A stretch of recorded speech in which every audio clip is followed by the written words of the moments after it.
It's not about motivation. Winners need discipline. Wake up and win today.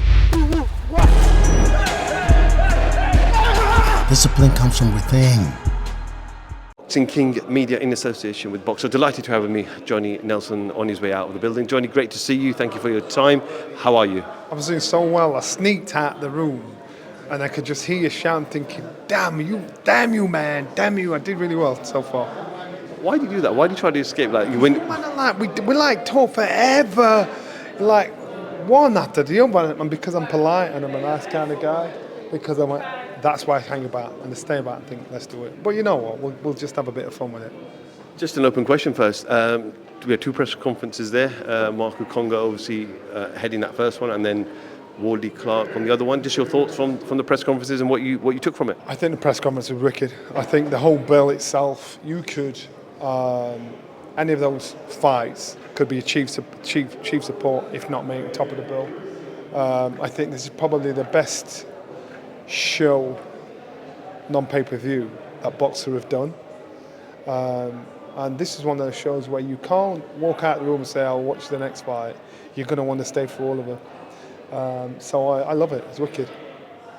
You know, one of the things everyone's looking at is, in the main event, Fraser's experience as an amateur, Fabio's lack of experience as an amateur, but he's done some white-collar fights. Something that Dominic Ingle said was he feels that white-collar boxing prepares you better being a professional. I get that, and the one thing I've said to a lot of people is I had 13 amateur fights. I only won 3. But when I turned professional, the amount of Olympians, national champions that turned professional that I beat, you know, it says it all. It says to me, what you do in the amateurs don't really mean jack diddly unless you are. There's not many top-level amateurs make it to the very top of boxing. They'll get to a certain level, and when they come up against it, they get found out. So I think what Fraser's... So we've got to forget about the amateur career. What we've got to remember is Fraser, what he's done behind the scenes, the people he's sparred with and working behind the scenes, AJ, Joe Joyce, and I'm quite sure many of the big heavyweights that you see out there, you know, he's been in the ring and working with them. So he's just done it behind closed doors. Fabio's performed in public. So, and he's delivered in public. So the thing is now is Fraser's got to deliver in public. That's what he's got to do. And if he does, he's the first, fastest British heavyweight, British fighter to win the British title. I know we're in different times now to compare to when you were fighting, but social media plays a big influence. We saw BENN Whitaker go absolutely viral last time out, over 1 million Instagram followers. Not many fighters have that. Can that sometimes be a distraction as a fighter? No, not at all, because there's the noise about all the YouTubers now getting out there. It's a good thing for boxing. And I've said it's a good thing for boxing if boxers learn to commercialise themselves like YouTubers do. So these guys can't fight, but they've got all the attention, they've got all the numbers, they've got all the supporters they'd ever asked for. So BENN Whitaker, he understands, it's show business, and he understands both sides of it. He is, and Naz was one of the first ones I knew personally that got that side of it, where's that personality. He needs to evoke emotion. You either love him or loathe him, one of the two. But either way, you're going to watch him to either win or lose. Ben's got it off to a T. And the thing about what I rate about Ben is he actually works really well, really hard in the gym. He lives in the gym. A lot of fighters don't do that. A lot of fighters, they'll go to train for a fight, then disappear for a couple of months, then come back again. So all I'm saying is I believe that what Ben's doing is great business. I think it's a great example for other fighters coming in. I think other fighters need to understand, if I want to get to that level, because remember, if you've got the numbers behind it, the TV want you, the promoters want you, everybody wants you, they want to be in your pocket, your purse bids go up, your purses go up. So what he's doing is good business. Yeah, Babbage, we're watching Babbage, even though he lost his last fight in the first round, he was probably one of the main people we were looking at because of the noise that was made, his personality. So you can have many fighters of the same ability. It's your personality that make you stand out, that make people want to watch, that make people want to see, that make people want to pay tickets and watch your fight. Prediction for WARDLEY CLARKE? Great fight. If I didn't know what Clark was doing behind the scenes, if I didn't know, I'd say WARDLEY, because I'm not swayed by what you've done in the amateurs, because I'm my own example. Because I do know what Fraser does behind the scenes, who he spars with behind the scenes, how he handles himself behind the scenes. I expect Fraser, even though CLARKE, even though WARDLEY is faster, he's busy, he's younger. I expect Fraser because he's never been in a position where he's had to prove his mettle as a professional fighter. Now he does. So with the standard of promoting fighters that are out there, he's gone through emotions and won. Now he's had to get himself in shape. Now he's got that fear factor to think, God, what if I lose this? So I'm going Fraser. In other news outside of the show this weekend, we saw last week Dalton Smith, fantastic performance. You was there. Does AZIM take that fight with Dalton Smith, considering he holds the strap, he is a European champion? On what reason should he not take that fight, or he won't take that fight? AZIM's experience does not match his ability. He has amazing ability. He doesn't have the experience to be swimming in deep waters. When you come up against a fighter that's well-rounded, that can take a shot, that can dig you into deep waters, that can make it hard for you. He's not got the experience, but he's got amazing ability. So they've got to try and get the experience to match the ability for Adam. And after I saw the 27-year-old Dalton Smith in the ring, he looked like a mature man that pickpocketed, somebody that was dangerous.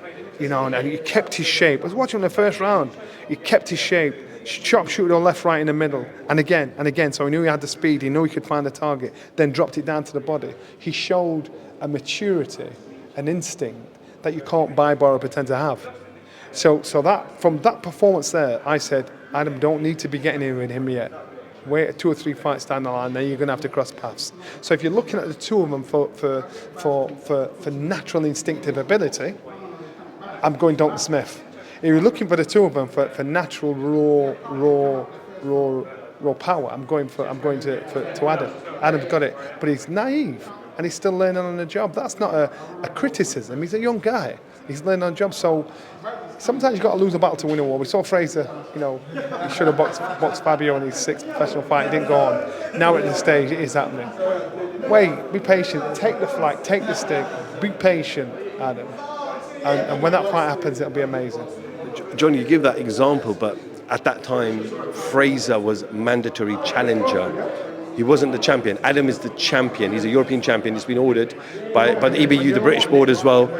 And if Adam can put himself in a position where he waits a couple of fights down the line for that to happen, do it. If he can't, then you know what? That is going to be a sharp shooting contest. That's going to be a sharp shooting fight. But I think Dalton Smith, I was proud to see another Sheffield boy coming through, and it just made me proud. I thought, this kid can fight, man. You can tell. And I think Adam's an amazing fighter. I think he's an amazing young man coming through, and he's got learning to do. When he's a fully finished article, this kid will be a force to be reckoned with. But I think Dalton Smith, what I saw, I thought, damn. This guy, he's just natural raw. Oh, I loved it. Are you saying that Adam doesn't take the fight because he's not ready and Dalton has the upper hand in that fight? Yes. It's that simple. Good fight, though. Ben Shalom says and feels that someone in British boxing is leaking information to discredit Boxer and Sky. Just your thoughts on articles and all sorts of things coming out recently? It doesn't matter if anybody's leaking what. If there's information that's true or false, if it's false, then just ignore it. If it's true, deal with it. Get it fixed. I don't know any of that argument. That's a common sense kind of thing. If something's not true, why are you even giving it attention? Why even, but if it is true, then, and it's not good information out there, deal with it, fix it. So the people haven't got gossip and bullshit to say about your business. CONOR BENN, article came out again that the board and UCAD have won their appeal. Now, I must emphasise here, Johnny, that it's not official from what we've read and the information that we have, and it's only rumoured, but it looks like he could face a suspension or a ban. We don't know what that includes, a worldwide ban. Can you go on? We just don't know. We're looking at close to nearly 2 years now, Johnny. Just your whole perception on everything that's happened, and if things could have been done in a better way.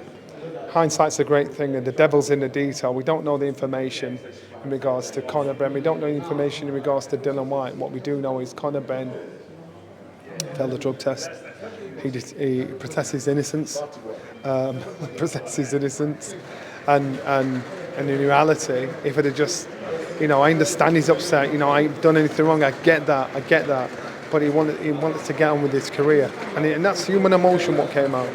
So now he's in a position. What he should have done is, say, look, I don't agree with you.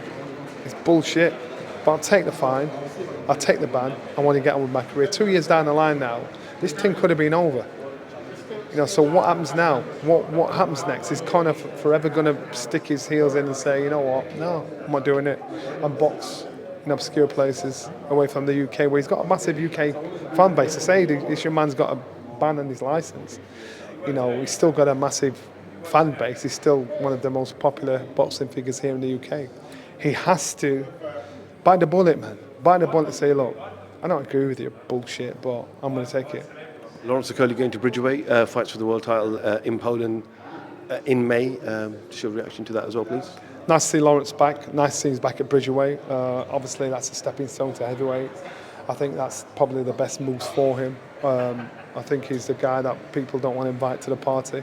I do think we'll see a different version of Lawrence at Bridgerweight and at heavyweight. He's talking about fighting Dylan. So now he's talking like this, which is it's a good thing. I think we'll see a different animal in Lawrence at the bigger weights. So I'm glad he's back in the action again. Tyan edging closer from both sides. Both parties are talking about the fight's really close, and for UK fans in the UK as well. Listen, I'd love to see that fight, but I have a funny feeling Yard's going to end up boxing Smith next. I've just got a funny feeling. My gut's just telling me, and that fight should happen eventually at some point. And it's a shame it hasn't. It's not now. It's not signed, sealed, and ready to be delivered. But I have a funny feeling it's not the next fight. A relationship we thought would never blossom. Eddie Hearn, Frank Warren. It's just like they're best friends. Like they were never rivals. Like just your thoughts on how they. When Frank was my promoter, he said, I'm quite sure I'm not the only person he said it to. Johnny, you have to do business with a lot of people I don't like. It's business. And you know what, there might have been a bit of professional jealousy between the two, frustration. Eddie was the new kid on the block, ruffling feathers. That's Frank was at one point. This is business. And and if it worked for their business, they've swallowed it, wiped their lips and thought, all right, I'll deal with you. I might not like you. And also I look at both and thinking, the second you two can trip one another up, you're doing it. So you just wait for this story to unfold and sit back, But you know what? Who's benefiting? The fight fans are benefiting. So that's the important thing. Johnny, appreciate your time. Thank you as always. Very generous, and we'll see you fight night. See you fight night. Oh, the weigh-in. Weigh-in tomorrow, Saturday. Weigh-in. Yeah, cool. Thanks, Johnny. See you then. Bless, man. See you later. Got a question for you. Where can discipline take you? Discipline points you toward your goals.